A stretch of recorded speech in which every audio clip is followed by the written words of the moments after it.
बड़ी घटनाएं हमेशा सबक देकर जाती हैं और उत्तरकाशी के सिलकारा बैंड स्थित जो टनल थी उसका आज 17वें दिन रेस्क्यू खत्म हुआ है और जो एक ड्रिल की जा रही थी वो ब्रेक थ्रू हो चुकी है और वो 41 मजदूर जो 17 दिन से अंदर फंसे हुए थे वो बहुत 2-4 मिनट 10 मिनट में बाहर आने वाले हैं। अब उनके आने में कोई बाधा नहीं हुई है। हम ये भी कह सकते हैं कि उनका रेस्क्यू अभी हो चुका है। लेकिन इतनी बड़ी घटना को हमेशा याद रखा जाएगा और कम से कम टनल की दुनिया में, टनल कंस्ट्रक्शन की दुनिया में इसको याद रखा जाएगा। कितनी हैवी मशीनों से अंतर्राष्ट्रीय स्तर के जो टनल एक्सपर्ट थे उनको यहाँ बुलाया गया और उनसे ये सब ऑपरेशन कराया गया। लेकिन फिर भी इंसान काम आए, वही जो रेटर माइनर होते हैं उन्होंने 10 मीटर के उस फासले को कम किया, ख़त्म किया जिसमें अमेरिकन ऑगर मशीन पिछले 4 दिन से फंसी हुई थी। और ये ऐसे बहुत सारे सवाल हैं, मैं आपको बताऊंगा और विस्तार से बताऊंगा कि ये हादसा और हादसे के बाद रेस्क्यू ऑपरेशन में क्या खास बातें रही। मेरे साथ बने रहिएगा। मैं हूं अजीत सिंह राठी और ये 12 तारीख के दिन, जिस दिन दिवाली थी, उस दिन सुबह 5:30 बजे हादसा पेश आया। पहले कंपनी के लोगों ने खुद ही काम करने की कोशिश की, नहीं हुआ, लेकिन फिर ये मामला ऊपर चला ऊपर चलता चला गया। राज्य सरकार, केंद्र सरकार, पीएमओ और तमाम एजेंसी, तमाम प्रतिष्ठान, सत्ता प्रतिष्ठान इसमें शामिल हो गए और 12 तारीख को चला हुआ अभियान, चला हुआ रेस्क्यू ऑपरेशन आज खत्म हुआ। इसके पीछे बहुत सारे रहस्य छुपे हैं, बहुत सारी तकनीकी खामियां छुपी हैं। मैंने आपको पिछली बार भी बताया था कि इस हादसे के पीछे 2-3 कारण जो जानकार बता रहे हैं। एक तो ये प्रोजेक्ट ईपीसी मोड का है। एक ये इसमें इसका जो डिज़ाइन है वो ऑस्ट्रिया से पास होता है, उसको यहाँ पर किसी प्रौद्योगिकी संस्थान से वेट नहीं कराया गया है। एक इस सुरंग की चौड़ाई जानकार लोग ज़्यादा बता रहे हैं। तो ये सारी जो मिलकर जो ये सारी चीज़ें हो रही हैं और एक इसमें एस्केप टनल नहीं बनाया गया। एस्केप टनल बनाने का डिज़ाइन अब तैयार किया जा रहा है जो पहले होना चाहिए था। खैर, इन पर तो एक कम्प्रिहेंसिव इंक्वायरी सेटअप होने की गुंजाइश हमेशा बनी रहेगी, लेकिन क्या होगा ये आने वाले वक्त में ही पता चलेगा। लेकिन मैं दूसरी चीज़ पर आ रहा हूँ कि ये जो रेस्क्यू ऑपरेशन चल रहा था, बीच बीच में बहुत हर्डल्स आई और बात तकनीक विज्ञान से लेकर भगवान तक चली गई और ये हुआ कि यहाँ के जो लोकल देवता थे, बोखनाग देवता जो यहाँ के क्षेत्रपाल हैं, उनके मंदिर की बात आई और मंदिर को स्थापित करना पड़ा और सुरंग के बराबर में स्थापित करना पड़ा। तो उसके बाद चीज़ें शुरू हो गई और थ्रू भी हो गई, लेकिन फिर अड़चन आनी शुरू हो गई। उससे पहले तकनीक और विज्ञान पूरी अपनी शक्ति लगाकर, पूरा अपना ज्ञान लगाकर इस रेस्क्यू ऑपरेशन को करना चाहता था, लेकिन पार नहीं हो पाया।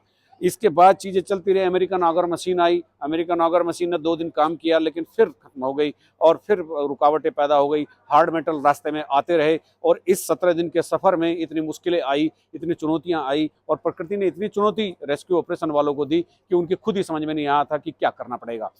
अमेरिकन ऑगर मशीन, जो पौने 200 हार्स पावर की मशीन है, उसको यहाँ पर लाया गया और ऐसा लगता था कि 2 दिन में ये रेस्क्यू खत्म हो जाएगा, लेकिन ऐसा नहीं हुआ। हार्ड मेटल हमेशा उसकी रफ्तार रोकते रहे, स्पीड ब्रेकर का काम करते रहे। इसके बाद फिर 5 प्लान पर काम हुआ। 5 प्लान ये थे, एक हॉरिजॉन्टल प्लान अंदर से चल रहा था सुरंग के, जो शुरुआती प्लान था। एक जो सुरंग के उस छोर से शुरू किया गया, वहाँ से खुदाई शुरू हुई दूसरे छोर से, और 2 हॉरिजॉन्टल प्लान सुरंग के दोनों तरफ से शुरू कराए गए। लेकिन किसी प्लान पर बहुत ज़्यादा फोकस नहीं था, सिवाय इसके कि सुरंग में जो अंदर पहले से प्लान चल रहा है उसको किया जाए। इंदौर से भी एक मशीन मंगाई गई इसी तरह की, जैसे अमेरिकन ऑगर मशीन है, और उससे उसको स्टैंड बाई में रखा गया। एक सबसे हैवी मशीन आई जो वर्टिकल ड्रिल करने के लिए आई, ऊपर से ड्रिल किया गया और 44 मीटर तक ड्रिल हो चुका है। अभी उसको स्टैंड बाई में रखा है, अब उसकी खास जरूरत नहीं पड़ेगी क्योंकि ये हो गया। जब सारे हथियार फेल हो गए, मंदिर भी स्थापित, विज्ञान भी फेल हो गया, तकनीक भी फेल हो गई, फिर मंदिर की स्थापना हुई। 2 दिन काम चलता फिर बंद हो जाता है। उसके बाद फिर क्या हुआ, अब मैं ये तो नहीं कह सकता ना विज्ञान ना भगवान काम आया, इंसान, क्योंकि भगवान ने ही सृष्टि की रचना की है, ऐसा कहना तो नहीं होगा। लेकिन मंदिर स्थापित होने के बाद भी अड़चनें बरकरार रही। फिर कंपनी के अधिकारी जाकर पुजारियों से मिले और जो इनके मंदिर के पुजारी थे, जो महंत थे, पुरोहित थे, उनसे मिले और फिर पक्का निर्माण कराने का दावा किया, एक मंदिर यहाँ भी स्थापित करने का दावा किया। तब ये चीज़ें फिर आगे बढ़ी। लेकिन जो सबसे महत्वपूर्ण पार्ट था इस आंदोलन का, वो ये था कि जो रेटर माइनर, यानी जब 10 मीटर का फासला बिल्कुल कम नहीं हो रहा था, बार बार हर्डल्स आ रही थी, तो दिल्ली से वो लोग मंगाए गए। रेटर माइनर्स क्या होते हैं? रेटर माइनर्स का अब काम बंद हो चुका है पूरी दुनिया में, क्योंकि उनसे हादसे बहुत हुए, लेकिन विधि वही है। तो जो अंदर अंदर चूहों की तरह जो लोग खोदने का अभ्यस्त हो, जो लोग खोदने के अभ्यस्त हो कि जैसे चूहे बिल खोदते हैं, इस तरह से मिट्टी निकालने के अभ्यस्त हो, उनको रेटर माइनर बोलते हैं। तो उन लोगों को बुलाया गया। परसों को शाम वे लोग यहाँ आए और जो आगर मशीन का फंसा हुआ सॉफ्ट था, कल दोपहर तक वो बाहर निकाला गया और उसके बाद उन लोगों को यहाँ पर काम करने के लिए अंदर भेजा गया। मद्रास से आर्मी की जो रैपर्स की टीम थी, जो इस खुदाई वाले मामले के एक्सपर्ट माने जाते हैं, उनको उनकी निगरानी के लिए रखा गया और ये तमाम चीज़ें ऐसी होती रही। लेकिन ये एक खासियत थी और ये हैरत अंगेज भी था कि जैसे उन्होंने काम करना शुरू किया तो बहुत अच्छे परिणाम आने लगे और परिणाम ये आए कि आज जिस समय 1 बजे ब्रीफिंग हो रही थी, उस समय ब्रेक थ्रू होने की एक सूचना आई और पूरा का पूरा होल, यानी ब्रेक थ्रू मैं आपको समझा देता हूँ, जहाँ से हम ड्रिल कर रहे हैं, जहाँ तक हमें जाना है, वहाँ तक अगर होल हम कर लेते हैं तो उसको हम ब्रेक थ्रू करते हैं। यानी ब्रेक थ्रू हो गया, यानी यहाँ से आर पार चीज़ें हो गई है। फिर उसमें एक और पाइप की जरूरत पड़ी, चूंकि दूसरी तरफ मलबा पड़ रहा था और मलबे के लिए 3 मीटर का एक पाइप और जोड़ा गया, उसमें भी थोड़ा टाइम लगा। लेकिन कुल मिलाकर जब कभी टनल की तकनीक की साइंस की बात होगी तो इस टनल के की जो पूरा का पूरा 17 दिन का अभियान है, उसको डॉक्यूमेंटेशन करके रखने की ज़रूरत होगी। ये पूरी देश के लिए नहीं, पूरी दुनिया के एक्सपर्ट्स के लिए एक अलग ऐसा विषय बनेगा जिसमें अनुसंधान करने की, नज़रिया बदलने की और तकनीक बदलने की आवश्यकता रहेगी। और ये खास बात यह है कि पीएमओ खुद इसकी मॉनिटरिंग कर रहा था। जो केंद्रीय राज्य मंत्री V K Singh, general V K Singh 5 दिन हो गए वो यहीं पर कैंप कर रहे हैं। पुष्कर सिंह धामी मुख्यमंत्री 4-5 बार यहाँ पर आ चुके हैं, अभी भी इस समय यहाँ पर हैं।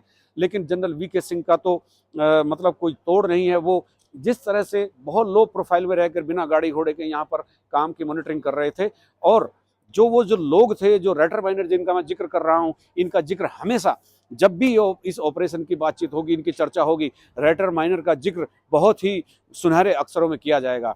जब तकनीकी फेल हो गई, विज्ञान फेल हो गया और भगवान भी थोड़े नाराज थे, फिर भगवान को खुश करने के तमाम तरीके अपनाए गए। तौर तरीके अपनाने के बाद फिर इंसान ने खुद उन पारंपरिक जो विधाएं हैं हमारी, जो पुराने ज़माने में कुदाल और दराती से और तसलों से, फावड़ों से खोद कर सुरंग बनाई जाती थी, इस तरह से 10 मीटर के फासले को उन्होंने कल से और अब तक बिल्कुल खत्म कर दिया। 18 दिन की महाभारत थी, महाभारत का युद्ध 18 दिन का था और ये भी किसी महाभारत से कम नहीं था। ये 17 दिन चला, यानी एक दिन पहले 17 दिन की इस महाभारत में, इस महाअभियान में जितने भी लोग शरीक हुए हैं, जितने इनका भी गिलहरी भर का योगदान रहा है और जो जितनी भी एजेंसीज थी उनको धन्यवाद हमें कहना चाहिए।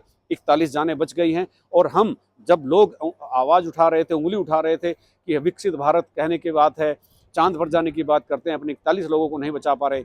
इंटरनेशनल टनल कम्युनिटी इसी बात को लेकर के बहुत गौर से इस पूरे एपिसोड को देख रही थी कि भारत बहुत ताकतवर होने का दावा करता है, अपने 41 लोगों को बचाने की क्षमता शायद उसमें नहीं रही। इंटरनेशनल वर्ल्ड, पूरा वर्ल्ड, जो विज्ञान की दुनिया के बादशाह हैं, वो टकटकी लगाए देख रहे थे भारत की जो तकनीक है इसमें कहाँ से आएगी। International tunnelling underground work space association के अध्यक्ष अर्नोल्ड डिक्स, जो ऑस्ट्रेलिया से यहाँ पर आए और पिछले 10 दिन से यहाँ कैंप कर रहे हैं, और क्रिस हुपर, जो इंटरनेशनल लेवल पर बहुत बड़े साइंटिस्ट माने जाते हैं टनल के, वो यहाँ हैं। रेल विकास निगम के साइंटिस्ट, जो विश्व स्तरीय साइंटिस्ट हैं, जिन्होंने ऋषिकेश कर्णप्रयाग रेल लाइन के बीच में 14-14 किलोमीटर की सुरंग बनाई है, वो यहाँ थे।